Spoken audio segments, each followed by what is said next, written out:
दुनिया में कोई भी जज ये अगर कहे ना कि जी मेरे अंडर ये जो कोर्ट्स चल रहे हैं या जिस कोर्ट्स में मैं काम कर रहा हूँ वहाँ पर आइनी आज़ादी नहीं है, दस्तूर की आज़ादी नहीं है, कोर्ट्स आज़ाद नहीं है, तो ऐसे जज को या जजों को रिज़ाइन कर देना चाहिए। भुट्टो साहब की फांसी का रेफरेंस देना बड़ा आसान है, लेकिन भुट्टो साहब की फांसी पे जो काम हुआ फिर वही काम बहुत से जगहों पे आज भी चल रहा होगा, क्योंकि वहाँ पे बताया गया जी जजेस दबाव में थे और दबाव में गलत फैसले दे दिए। तो अगर आप कोई जज दबाव में हो उसको गलत फैसला नहीं देना, या तो वो सही फैसला देगा, या अगर उसमें जरूरत नहीं है सही फैसला देने की, कॉन्सिक्वेंसेज हैं, मुल्क में हालात ऐसे हुए हुए, he should resign and go back to his house, that's it.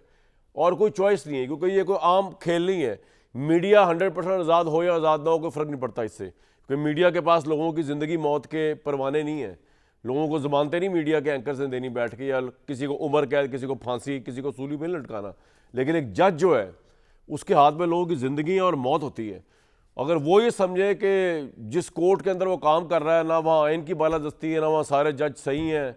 ना वहाँ पूरा कोर्ट का बेंच जो है वो आइन पे चल रहा है, तो उस जज को तो फिर रिज़ाइन कर देना चाहिए मेरे ख्याल में, या उन जजेस को जिस दुनिया में जिस हिस्से में भी हो। ऑब्वियसली मैं पाकिस्तान की बात नहीं कर रहा।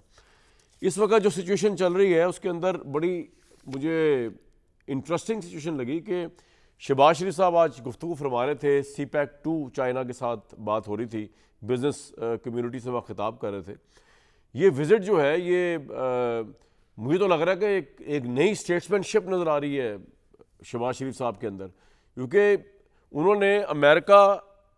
के कंसर्न्स को पता नहीं एड्रेस करते हुए या नज़रअंदाज करते हुए जिस तरह रशिया की तरफ हाथ बढ़ाया है, जबकि उनको ये पता है कि शहबाज शरीफ साहब को बिल्कुल पता है कि अमेरिका की कमज़ोरी है रशिया। इंडिया के साथ जो ताल्लुकात उन्होंने ख़राब किए हैं वो ज़्यादा टैरिफ के अलावा इस बात पे भी हैं कि वो रशिया ज़्यादा बिज़नेस डील कर रहे हैं, वो रशिया से ज़्यादा चीज़ें ख़रीद रहे हैं। उसके बावजूद जिस तरह उन्होंने रशिया के प्रेसिडेंट की तवज्जो मबजूल कराई अपनी तरफ, जिस तरह रशिया के प्रेसिडेंट से टाइम लेकर टॉक की, जिस तरह रशिया के प्रेसिडेंट को कहा कि जनाब बैलेंसिंग एक्ट करें, हिंदुस्तान से आपके ताल्लुकात बड़े अच्छे हैं लेकिन हम भी चाहते हैं हमारे साथ करें, जिस तरह वो प्लीड कर रहे थे केस रशिया का, तो मैं समझ रहा था कि सोच रहा हूँ कि दो चीज़ें हो सकती हैं। या तो ये कि उनको कॉन्सिक्वेंस का अंदाज़ा ही नहीं है कि अगर ज़्यादा ही वो चले गए रशिया के फोल्ड में तो अमेरिका जो है वो उसका रिएक्शन क्या हो सकता है, क्योंकि हमारे लिए अमेरिका के ताल्लुकात भी बहुत इंपॉर्टेंट है ऑब्वियसली। या फिर वो बहुत अच्छा प्ले आउट कर रहे हैं, एक स्टेट्समैन के तौर पे उभर रहे हैं कि अमेरिका को भी पाकिस्तान ने संभाला हुआ है, चाइना के साथ भी पाकिस्तान की दोस्ती है, दुनिया की सबसे बड़ी जंग अजीम के ऊपर जो परेड हुई है उसके अंदर हमारे प्राइम मिनिस्टर आगे आगे थे, तो वो चाइना को भी साथ लेके चल रहे हैं, वो चाइना के मंजूर नज़र भी हैं, वो रशिया के मंजूर नज़र बनने भी जा रहे हैं, रशिया के साथ भी इकोनॉमिक टाइज होंगे, चाइना के साथ ऑलरेडी हैं, मजीद बढ़ेंगे। तो ये तो बहुत बड़ी बात है। इसका मतलब तो शहबाज शरीफ साहब बहुत बड़े स्टेट्समैन के तौर पर उभर रहे हैं। तो इस कॉन्टेक्स्ट में आज जानने की कोशिश करते हैं पाकिस्तान की पॉलिसी जो है और शहबाज साहब के साथ इस पॉलिसी को लेकर पाकिस्तान कहाँ जा रहा है, गिवन द फैक्ट कि आज डोनाल्ड ट्रंप ने बड़ा एक इम्पोर्टेंट ट्वीट किया, अगर मुझे मिल जाए वो, और उस ट्वीट के अंदर उन्होंने ये कहा है, डोनाल्ड ट्रंप ने, मेरे सामने नहीं है लेकिन उसका मैं आपको लबे लबा बता देता हूँ। उसने ये कहा है कि जनाब ये जो सारे लोग इकट्ठे हुए ना, the big question to be answer whether not president this and this, उन्होंने कहा है कि सारे जो इकट्ठे हुए ना ये अमेरिका के खिलाफ इकट्ठे हुए। ये जो इन्होंने बनाया है अलायंस, ये तीनों जो इकट्ठे हुए हैं इस परेड के अंदर, चाइना, रशिया और नॉर्थ कोरिया,